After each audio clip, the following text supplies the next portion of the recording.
Now when all the kings west of the Jordan heard about these things, the kings in the hill country, in the western foothills, and along the entire coast of the Mediterranean Sea as far as Lebanon, the kings of the Hittites, Amorites, Canaanites, Perizzites, Hivites and Jebusites, they came together to wage war against Joshua and Israel. However, when the people of Gibeon heard what Joshua had done to Jericho and Ai, they resorted to a ruse. They went as a delegation whose donkeys were loaded with worn-out sacks and old wineskins, cracked and mended. They put worn and patched sandals on their feet and wore old clothes. All the bread of their food supply was dry and moldy. Then they went to Joshua in the camp at Gilgal and said to him and the Israelites, "We have come from a distant country, make a treaty with us." The Israelites said to the Hivites, "But perhaps you live near us, so how can we make a treaty with you? We are your servants," they said to Joshua. But Joshua asked, "Who are you and where do you come from?" They answered, "Your servants have come from a very distant country because of the fame of the Lord your God. For we have heard reports of him, all that he did in Egypt, and all that he did to the two kings of the Amorites east of the Jordan, Sihon king of Heshbon, and Og king of Bashan, who reigned in Ashtaroth.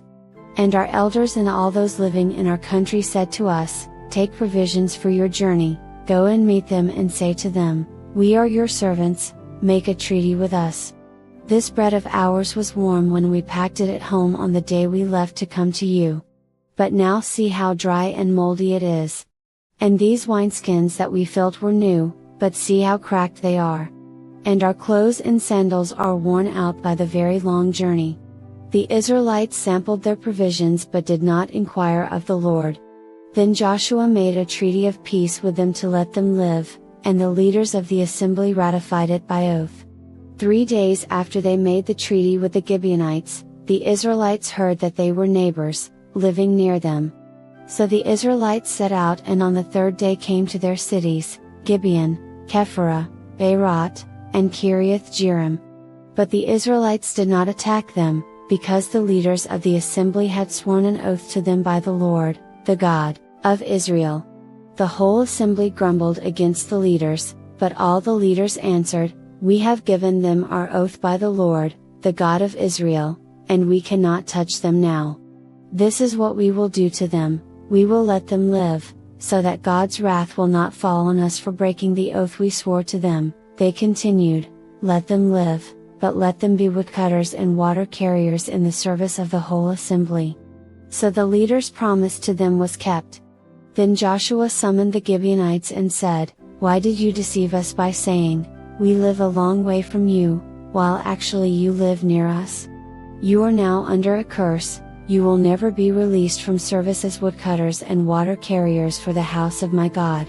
They answered Joshua, "Your servants were clearly told how the Lord your God had commanded his servant Moses to give you the whole land and to wipe out all its inhabitants from before you. So we feared for our lives because of you, and that is why we did this. We are now in your hands. Do to us whatever seems good and right to you." So Joshua saved them from the Israelites, and they did not kill them. That day he made the Gibeonites woodcutters and water carriers for the assembly, to provide for the needs of the altar of the Lord at the place the Lord would choose. And that is what they are to this day. Now Adoni-Zedek king of Jerusalem heard that Joshua had taken Ai and totally destroyed it, doing to Ai and its king as he had done to Jericho and its king, and that the people of Gibeon had made a treaty of peace with Israel and had become their allies. He and his people were very much alarmed at this, because Gibeon was an important city, like one of the royal cities, it was larger than Ai, and all its men were good fighters. So Adoni-Zedek king of Jerusalem appealed to Hoham king of Hebron, Piram king of Jarmuth, Uphiah king of Lachish and Debir king of Eglon. "Come up and help me attack Gibeon," he said, "because it has made peace with Joshua and the Israelites." Then the 5 kings of the Amorites, the kings of Jerusalem, Hebron, Jarmuth, Lachish, and Eglon, joined forces. They moved up with all their troops and took up positions against Gibeon and attacked it. The Gibeonites then sent word to Joshua in the camp at Gilgal, "Do not abandon your servants. Come up to us, quickly, and save us. Help us, because all the Amorite kings from the hill country have joined forces against us." So Joshua marched up from Gilgal with his entire army, including all the best fighting men. The Lord said to Joshua, "Do not be afraid of them, I have given them into your hand. Not one of them will be able to withstand you." After an all-night march from Gilgal, Joshua took them by surprise. The Lord threw them into confusion before Israel, so Joshua and the Israelites defeated them completely at Gibeon. Israel pursued them along the road going up to Beth Horon and cut them down all the way to Azekah and Makkedah. As they fled before Israel on the road down from Beth Horon to Azekah, the Lord hurled large hailstones down on them, and more of them died from the hail than were killed by the swords of the Israelites. On the day the Lord gave the Amorites over to Israel, Joshua said to the Lord in the presence of Israel, "Sun, stand still over Gibeon, and you, moon, over the valley of Ajalon." So the sun stood still, and the moon stopped, till the nation avenged itself on its enemies, as it is written in the book of Yashar. The sun stopped in the middle of the sky and delayed going down about a full day. There has never been a day like it before or since, a day when the Lord listened to a human being. Surely the Lord was fighting for Israel. Then Joshua returned with all Israel to the camp at Gilgal. Now the 5 kings had fled and hidden in the cave at Makkedah. When Joshua was told that the 5 kings had been found hiding in the cave at Makkedah, he said, "Roll large rocks up to the mouth of the cave, and post some men there to guard it. But don't stop, pursue your enemies. Attack them from the rear and don't let them reach their cities, for the Lord your God has given them into your hand." So Joshua and the Israelites defeated them completely, but a few survivors managed to reach their fortified cities. The whole army then returned safely to Joshua in the camp at Makkedah, and no one uttered a word against the Israelites. Joshua said, "Open the mouth of the cave and bring those 5 kings out to me." So they brought the 5 kings out of the cave, the kings of Jerusalem, Hebron, Jarmuth, Lachish, and Eglon. When they had brought these kings to Joshua, he summoned all the men of Israel and said to the army commanders who had come with him, "Come here and put your feet on the necks of these kings." So they came forward and placed their feet on their necks. Joshua said to them, "Do not be afraid, do not be discouraged. Be strong and courageous. This is what the Lord will do to all the enemies you are going to fight." Then Joshua put the kings to death and exposed their bodies on 5 poles, and they were left hanging on the poles until evening. At sunset Joshua gave the order and they took them down from the poles and threw them into the cave where they had been hiding. At the mouth of the cave they placed large rocks, which are there to this day. That day Joshua took Makkedah. He put the city and its king to the sword and totally destroyed everyone in it. He left no survivors. And he did to the king of Makkedah as he had done to the king of Jericho. Then Joshua and all Israel with him moved on from Makkedah to Libnah and attacked it. The Lord also gave that city and its king into Israel's hand. The city and everyone in it Joshua put to the sword. He left no survivors there. And he did to its king as he had done to the king of Jericho. Then Joshua and all Israel with him moved on from Libnah to Lachish. He took up positions against it and attacked it. The Lord gave Lachish into Israel's hands, and Joshua took it on the 2nd day. The city and everyone in it he put to the sword, just as he had done to Libnah. Meanwhile, Horam king of Gezer had come up to help Lachish, but Joshua defeated him and his army, until no survivors were left. Then Joshua and all Israel with him moved on from Lachish to Eglon. They took up positions against it and attacked it. They captured it that same day and put it to the sword and totally destroyed everyone in it, just as they had done to Lachish. Then Joshua and all Israel with him went up from Eglon to Hebron and attacked it. They took the city and put it to the sword, together with its king, its villages and everyone in it. They left no survivors. Just as at Eglon, They totally destroyed it and everyone in it. Then Joshua and all Israel with him turned around and attacked Debir. They took the city, its king and its villages, and put them to the sword. Everyone in it they totally destroyed. They left no survivors. They did to Debir and its king as they had done to Libnah and its king and to Hebron. So Joshua subdued the whole region, including the hill country, the Negev, the western foothills and the mountain slopes, together with all their kings. He left no survivors. He totally destroyed all who breathed, just as the Lord, the God of Israel, had commanded. Joshua subdued them from Kadesh Barnea to Gaza and from the whole region of Goshen to Gibeon. All these kings and their lands Joshua conquered in one campaign, because the Lord, the God of Israel, fought for Israel. Then Joshua returned with all Israel to the camp at Gilgal. When Jabin king of Hazor heard of this, he sent word to Jobab king of Madon, to the kings of Shimron and Akshaph, and to the northern kings who were in the mountains, in the Arabah south of Kinnereth, in the western foothills and in Naphoth Dor on the west, to the Canaanites in the east and west, to the Amorites, Hittites, Perizzites and Jebusites in the hill country, and to the Hivites below Hermon in the region of Mizpah. They came out with all their troops and a large number of horses and chariots, a huge army, as numerous as the sand on the seashore. All these kings joined forces and made camp together at the waters of Merom, to fight against Israel. The Lord said to Joshua, "Do not be afraid of them, because by this time tomorrow I will hand all of them, slain, over to Israel. You are to hamstring their horses and burn their chariots." So Joshua and his whole army came against them suddenly at the waters of Merom and attacked them, and the Lord gave them into the hand of Israel. They defeated them and pursued them all the way to Greater Sidon, to Misrephoth Maim, and to the valley of Mizpah on the east, until no survivors were left. Joshua did to them as the Lord had directed, he hamstrung their horses and burned their chariots. At that time Joshua turned back and captured Hazor and put its king to the sword. Hazor had been the head of all these kingdoms, every one in it they put to the sword. They totally destroyed them, not sparing anyone that breathed, and he burned Hazor itself. Joshua took all these royal cities and their kings and put them to the sword. He totally destroyed them, as Moses the servant of the Lord had commanded. Yet Israel did not burn any of the cities built on their mounds, except Hazor, which Joshua burned.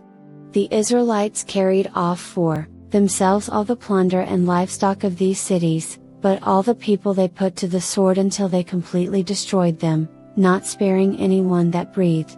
As the Lord commanded his servant Moses, so Moses commanded Joshua, and Joshua did it, he left nothing undone of all that the Lord commanded Moses. So Joshua took this entire land, the hill country, all the Negev, the whole region of Goshen, the western foothills, the Arabah and the mountains of Israel with their foothills, from Mount Halak, which rises toward Seir, to Baal Gad in the valley of Lebanon below Mount Hermon. He captured all their kings and put them to death. Joshua waged war against all these kings for a long time. Except for the Hivites living in Gibeon, not one city made a treaty of peace with the Israelites, who took them all in battle. For it was the Lord himself who hardened their hearts to wage war against Israel, so that he might destroy them totally, exterminating them without mercy, as the Lord had commanded Moses. At that time Joshua went and destroyed the Anakites from the hill country, from Hebron, Debir, and Anab, from all the hill country of Judah, and from all the hill country of Israel. Joshua totally destroyed them and their towns. No Anakites were left in Israelite territory, only in Gaza, Gath and Ashdod did any survive. So Joshua took the entire land, just as the Lord had directed Moses, and he gave it as an inheritance to Israel according to their tribal divisions. Then the land had rest from war. These are the kings of the land whom the Israelites had defeated and whose territory they took over east of the Jordan, from the Arnon Gorge to Mount Hermon, including all the eastern side of the Arabah, Sihon king of the Amorites, who reigned in Heshbon. He ruled from Aroer on the rim of the Arnon Gorge, from the middle of the gorge, to the Jabbok River, which is the border of the Ammonites. This included half of Gilead. He also ruled over the eastern Arabah from the Sea of Galilee to the Sea of the Arabah, that is, the Dead Sea, to Beth Jeshimoth, and then southward below the slopes of Pisgah. And the territory of Og king of Bashan, one of the last of the Rephaites, who reigned in Ashtaroth and Edrei. He ruled over Mount Hermon, Seleka, all of Bashan to the border of the people of Geshur and Makkah, and half of Gilead to the border of Sihon king of Heshbon. Moses, the servant of the Lord, and the Israelites conquered them.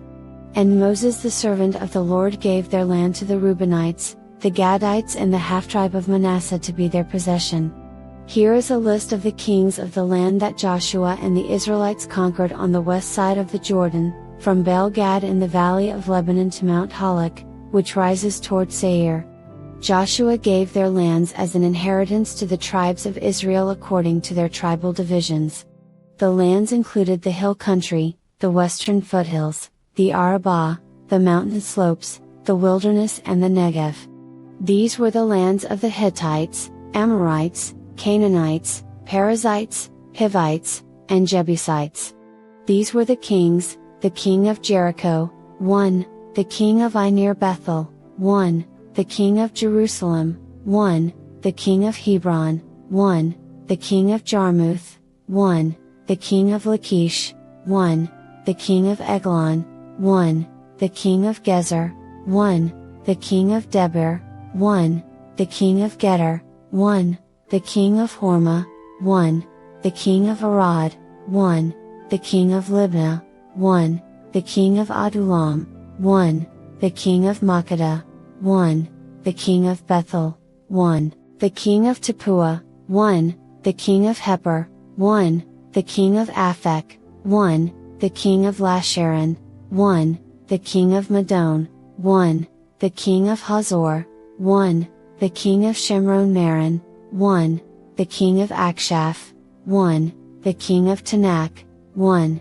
the king of Megiddo, 1, the king of Kadesh, 1, the king of Jokneam in Carmel, 1, the king of Dor, in Naphath Dor, 1, the king of Goyim in Gilgal, 1, the king of Tirzah, 1, 31 kings in all. When Joshua had grown old, the Lord said to him, "You are now very old, and there are still very large areas of land to be taken over.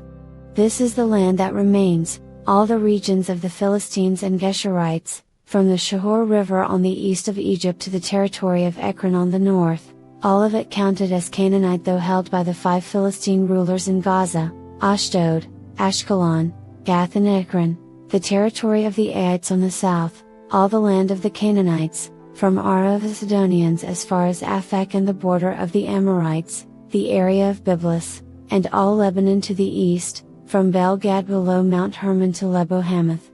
As for all the inhabitants of the mountain regions from Lebanon to Misrephoth-Maim, that is, all the Sidonians, I myself will drive them out before the Israelites. Be sure to allocate this land to Israel for an inheritance, as I have instructed you, and divide it as an inheritance among the 9 tribes and half of the tribe of Manasseh. The other half of Manasseh, the Reubenites and the Gadites had received the inheritance that Moses had given them east of the Jordan, as he, the servant of the Lord, had assigned it to them. It extended from Aroer on the rim of the Arnon Gorge, and from the town in the middle of the gorge, and included the whole plateau of Medeba as far as Dibon, and all the towns of Sihon king of the Amorites, who ruled in Heshbon, out to the border of the Ammonites. It also included Gilead, the territory of the people of Geshur and Makkah, all of Mount Hermon and all Bashan as far as Seleka, that is, the whole kingdom of Og in Bashan, who had reigned in Ashtaroth and Edrei. He was the last of the Rephaites. Moses had defeated them and taken over their land. But the Israelites did not drive out the people of Geshur and Makkah, so they continue to live among the Israelites to this day. But to the tribe of Levi he gave no inheritance, since the food offerings presented to the Lord, the God of Israel, are their inheritance, as he promised them. This is what Moses had given to the tribe of Reuben, according to its clans, the territory from Aroer on the rim of the Arnon Gorge, and from the town in the middle of the gorge, and the whole plateau past Medeba to Heshbon and all its towns on the plateau, including Dibon, Bamoth Baal, Beth Baal Meon, Jahaz, Kedemoth, Mephath, Kiriathaim, Sibmah, Zareth Shahar on the hill and the valley, Beth Peor, the slopes of Pisgah, and Beth Jeshimot, all the towns on the plateau and the entire realm of Sihon king of the Amorites, who ruled at Heshbon. Moses had defeated him and the Midianite chiefs, Evi, Rechem, Zor, Hur, and Reba, princes allied with Sihon, who lived in that country. In addition to those slain in battle, the Israelites had put to the sword Balaam son of Beor, who practiced divination. The boundary of the Reubenites was the bank of the Jordan. These towns and their villages were the inheritance of the Reubenites, according to their clans. This is what Moses had given to the tribe of Gad, according to its clans, the territory of Yazer, all the towns of Gilead and half the Ammonite country as far as Aroer, near Rabbah, and from Heshbon to Ramoth Mizpah and Betanim, and from Mahanaim to the territory of Debir, and in the valley, Beth Haram, Beth Nimrah, Sukkot and Zaphon with the rest of the realm of Sihon king of Heshbon, the east side of the Jordan, the territory up to the end of the Sea of Galilee.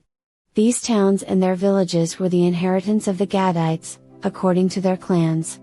This is what Moses had given to the half-tribe of Manasseh, that is, to half the family of the descendants of Manasseh, according to its clans, the territory extending from Mahanaim and including all of Bashan, the entire realm of Og king of Bashan, all the settlements of Yair in Bashan, 60 towns, half of Gilead, and Ashtaroth and Edrei, the royal cities of Og in Bashan. This was for the descendants of Machir son of Manasseh, for half of the sons of Machir, according to their clans. This is the inheritance Moses had given when he was in the plains of Moab across the Jordan east of Jericho.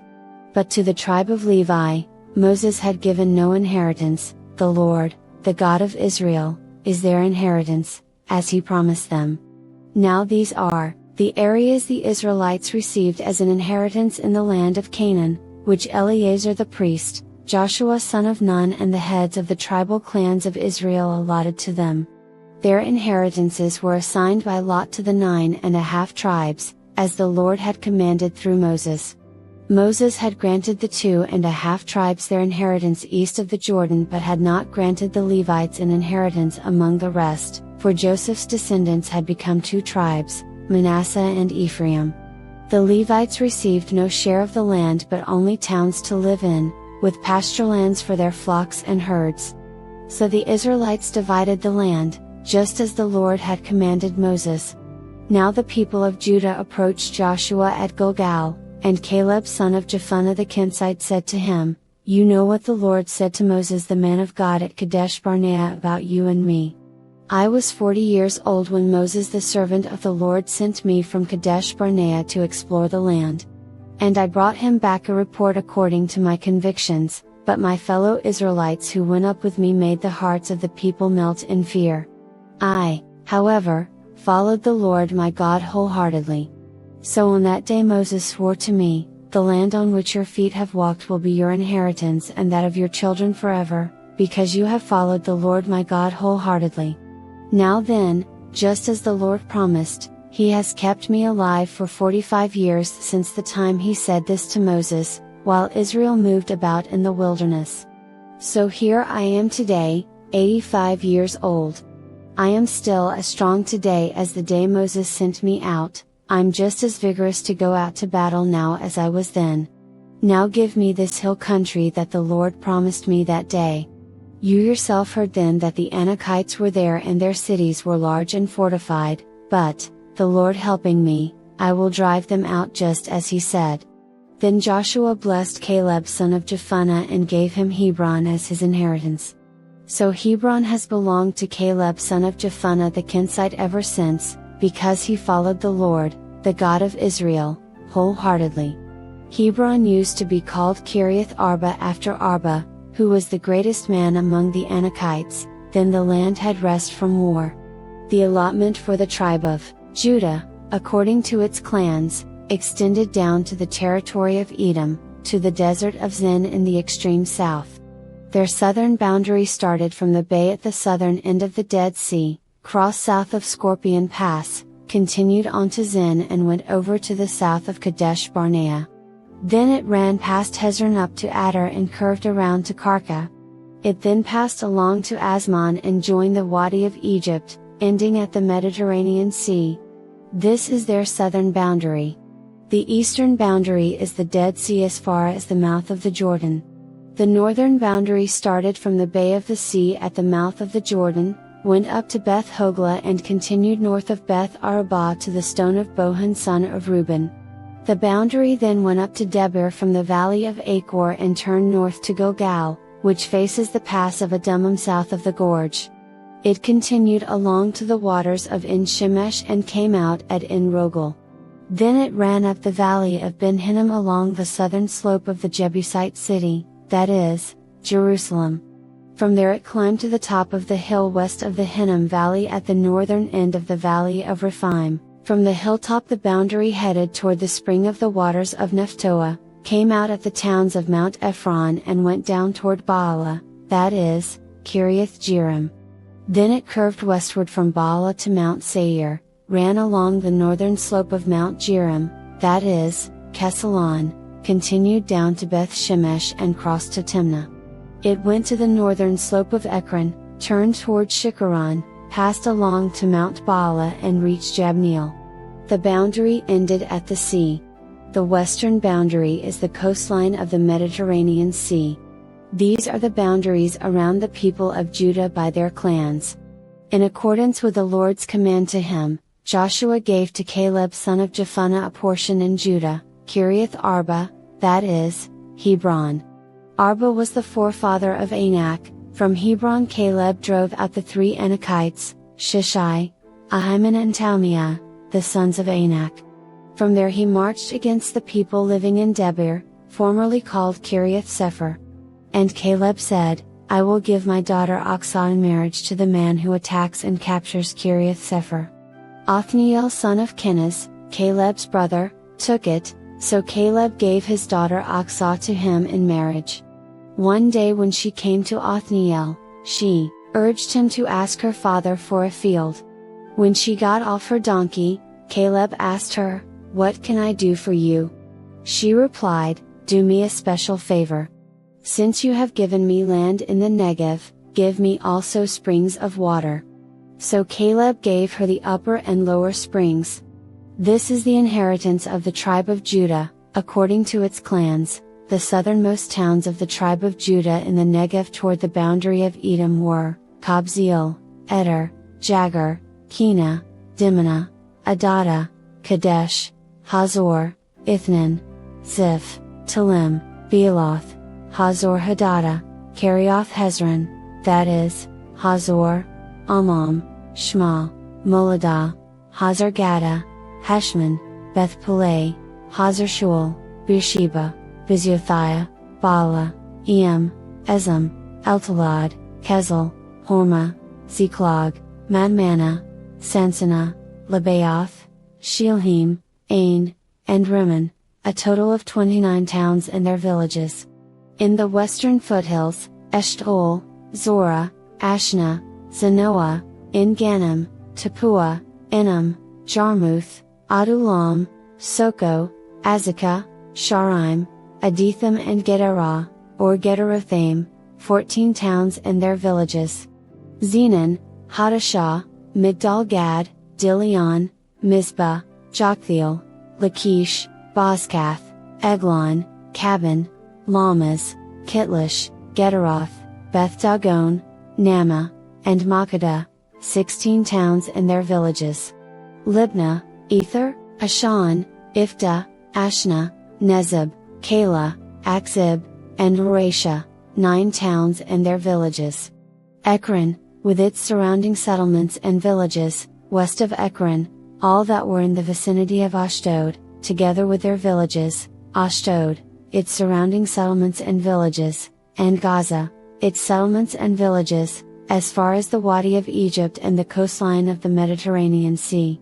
In the hill country, Shamir, Jatir, Soko, Dana, Kiriath Sana, that is, Debir, Anab, Eshtemoh, Anim, Goshen, Holon, and Gilo, 11 towns and their villages. Arab, Duma, Eshan, Janam, Beth Tapua, Aphekah, Humta, Kiriath Arba, that is, Hebron, and Zair, 9 towns and their villages. Maon, Carmel, Ziph, Judah, Jezreel, Yokdeam, Zanoah, Cain, Gibeah, and Timnah, 10 towns and their villages. Halhul, Beth Zur, Gedor, Maarath, Bethanath, and Eltekon, 6 towns and their villages. Kiriath Baal, that is, Kiriath Jearim, and Rabbah, 2 towns and their villages. In the wilderness, Beth Arabah, Middin, Sekaka, Nibshan, the city of salt, and En-Gedi, 6 towns and their villages. Judah could not dislodge the Jebusites, who were living in Jerusalem. To this day the Jebusites live there with the people of Judah.